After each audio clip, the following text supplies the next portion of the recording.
নমস্কার বন্ধুরা, all time রান্নাঘরে আপনাদের সকলকে স্বাগত।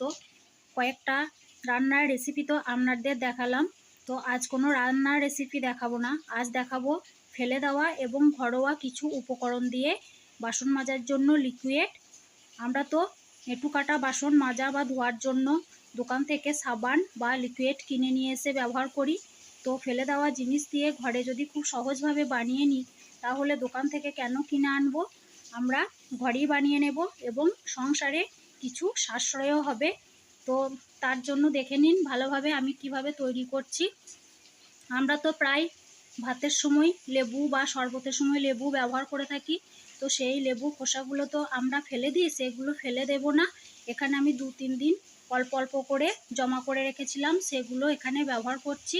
তার জন্য এখানে কড়াইয়ের মধ্যে বেশ কিছুটা জল নিয়ে নিলাম। জলটা যখন একটু গরম হলো তখন আমি লেবুর খোসাগুলো দিয়ে দিলাম। দেওয়ার পর ঢাকা দিয়ে ভালোভাবে সেদ্ধ করে নেব। এইভাবে আপনারা বাড়িতে ট্রাই করবেন, দেখবেন খুব সুন্দর বাসন মাজা হবে এবং একটু বাসনের যে গন্ধটা থাকে সেটাও কিন্তু আর থাকবে না। আপনারা হয়তো মনে করবেন যে ব্যবহার করার ফলে একটু বাসনের গন্ধ থেকে যাবে, কিন্তু না, কোনোভাবেই একটু বাসনের গন্ধ থাকবে না। আপনারা অবশ্যই বাড়িতে ট্রাই করবেন। দেখুন বন্ধুরা, কথা বলতে বলতে আমার লেবুগুলো ভালোভাবে সেদ্ধ হয়ে গেছে। আর ঠান্ডা হয়ে গেলে এগুলো আমি জলে থেকে তুলে নিয়ে একটা মিক্সির মধ্যে নিয়ে নেব এবং ভালোভাবে পেস্ট করে নেব। আপনাদের মিক্সি যদি না থাকে তাহলে শিলবাটায় আপনারা বেটে নিতে পারেন ভালোভাবে। তারপর লেবু সেদ্ধ করার সময় যে জলটা রেখেছিলাম সেটা অল্প করে দিয়ে একটা সুন্দরভাবে পেস্ট বানিয়ে নেব। তো খুব টাইট হওয়ায় পেস্টটা, এখানে আর কিছু জল এখানে যোগ করব, কিন্তু অন্য কোনো জল দেবেন না। সেদ্ধ করার সময় যে জলটা থাকবে সেই জলটাই এখানে ব্যবহার করবেন, আর সেদ্ধ করার সময় জলটা একটু বেশি করে দেবেন। তারপর এখানে কিছু জল দেওয়ার পর এখানে আমি ভালোভাবে ছেঁকে নেব। ছাঁকা হয়ে গেলে যে অবশিষ্ট অংশটা ছাঁকুনির মধ্যে থাকবে সেটা ফেলে দেব বাইরে, এখানে আমি অ্যাড করব না। তো এইভাবে ভালোভাবে ছেঁকে নেবেন। এখানে মনে হচ্ছে আমার আর একটু জল লাগবে, তার জন্য যে জলটা আমি রেখেছিলাম সেটা আর একটু দিয়ে দিলাম। তো অবশ্যই জলটা ছেঁকে দেবেন, তাহলে লিকুইডটা খুবই স্মুথ হবে। এইভাবে আপনারা জল দিয়ে দিয়ে হালকা করে মিশিয়ে নেবেন এবং দেখে বুঝতে পারবেন কতটা ঘন বা কতটা পাতলা রয়েছে, সেইভাবে আপনারা তৈরি করে নেবেন।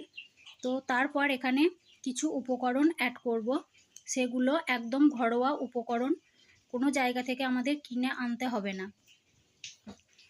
তো এখানে আমি একটু বেশি করে বানিয়েছিলাম, তার জন্য 2 চামচ মতো ভিনিগার অ্যাড করলাম। আপনারা যদি অল্প বানান তাহলে ভিনিগার না অ্যাড করলেও চলবে। ভিনিগার দিলে কিন্তু অনেক দিন লিকুইডটা ভালো থাকবে, নষ্ট হবে না। তো ভিনিগার দেওয়ার পর এখানে 1.5 চামচ মতো খাবার সোডা অ্যাড করলাম।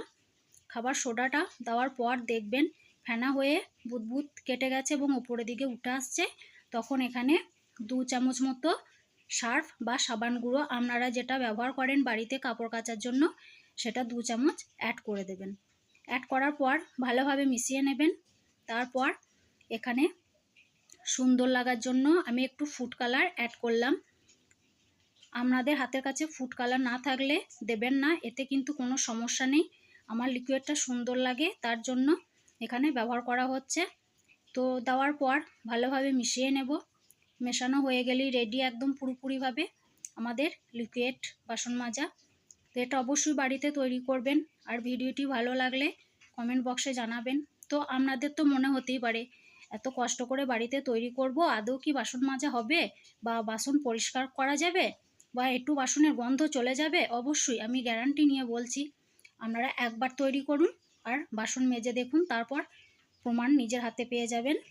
দেখুন আমি একটা বাসন পরিষ্কার করে আপনাদের দেখাচ্ছি, খুব সুন্দর পরিষ্কার হয় আর কোনো একটু বাসনের খাবারের গন্ধ কিন্তু থাকবে না। এইভাবেই তৈরি করে নেবেন। তো ভিডিওটি যদি ভালো লাগে লাইক কমেন্ট আর শেয়ার করে দেবেন অনেক, আর সাবস্ক্রাইব করে পাশে থাকবেন। তো আজ এই পর্যন্ত, ততক্ষণ আপনারা ভালো থাকবেন, সুস্থ থাকবেন, ধন্যবাদ।